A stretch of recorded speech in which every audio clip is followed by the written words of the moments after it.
Hola a todos, el día de hoy les hablaremos un poco acerca de la historia del fútbol en Colombia. Conoceremos los diferentes aspectos políticos, sociales, económicos y culturales del país que guardan relación con este deporte. Comencemos.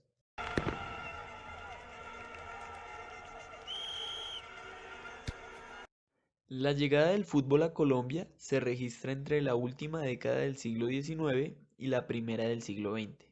Y si bien se dice que llegó principalmente por las ciudades de Barranquilla y Santa Marta, también se discute desde la ciudad de Pasto y Bogotá por la paternidad de este deporte.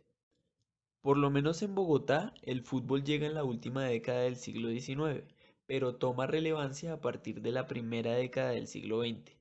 Una época difícil, teniendo en cuenta que para esos años se había terminado la Guerra de los Mil Días, se atravesaba por una crisis económica a causa de una hiperinflación y para completar había crisis higiénica, por lo que las diferentes prácticas deportivas importadas desde Inglaterra, entre ellas el fútbol, significarían un medio importante para los procesos de civilización en una sociedad colombiana en proceso de modernización e industrialización. Es aquí cuando algunos clubes sociales comienzan a promover el fútbol a través de encuentros y torneos entre ellos mismos, siendo las élites de la sociedad las primeras en practicarlo. El fútbol inició su popularización en los colegios de las clases medias y populares, y también en las universidades gracias a la Ley 80 lanzada en 1925, cuyo objetivo además de otros era que a través de la Comisión de Educación Física se promovieran las prácticas deportivas, se crearan espacios adecuados y se capacitaran profesionales que enseñaran dichos deportes. Además, varios eventos deportivos nacionales e internacionales sirvieron para que los dirigentes apoyaran el deporte nacional. Sumado a todo esto, el fútbol se consolidó dentro de todas las clases sociales como el deporte más popular debido a la asequibilidad de los implementos necesarios para su práctica. El fútbol profesional emergió durante el periodo de violencia en Colombia.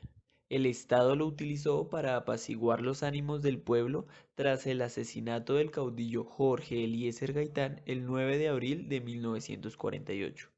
En ese mismo año se creó la DIMAYOR y se dio inicio al primer torneo profesional de fútbol el 15 de agosto, en el que participaron 10 equipos. Durante esta época, amada por unos y odiada por otros, el balompié nacional se convierte en foco importante del fútbol mundial, debido a numerosas contrataciones de futbolistas extranjeros que exigían mejores condiciones laborales y al no encontrarlas en sus países de origen se da su llegada a Colombia.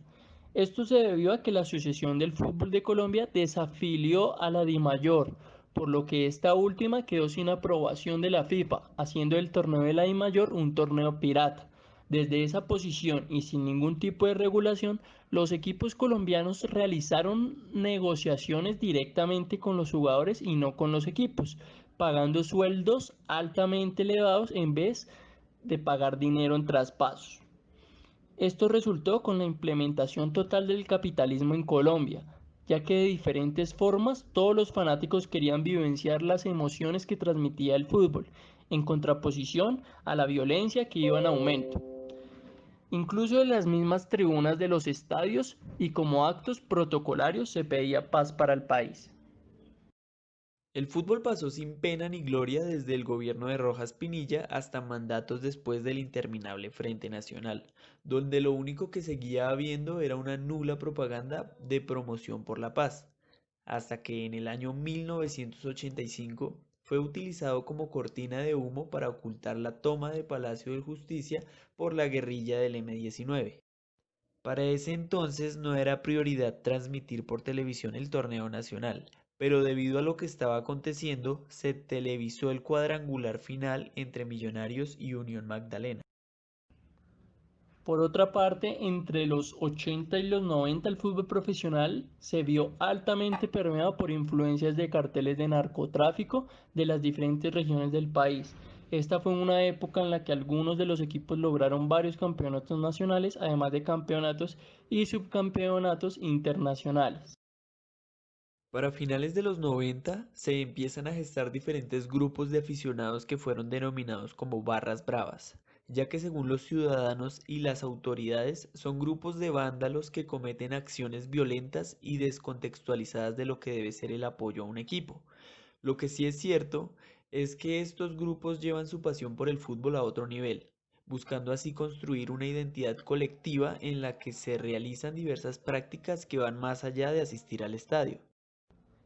Tras todos los escándalos vividos por el fútbol nacional en los últimos años, la liga local y el seleccionado ha venido de menos a más, consiguiendo desempeños sobresalientes en campeonatos nacionales e internacionales, logrando sumar más seguidores y posicionando jugadores como ejemplos de superación en la sociedad colombiana. Una vez realizado este recuento, podemos decir que el fútbol es un deporte que históricamente ha servido para civilizar y controlar a las masas, dividir y unir las clases sociales, ocultar acontecimientos de interés nacional, ascender socialmente, formar identidades, demostrar poder y ser una alternativa de corrupción.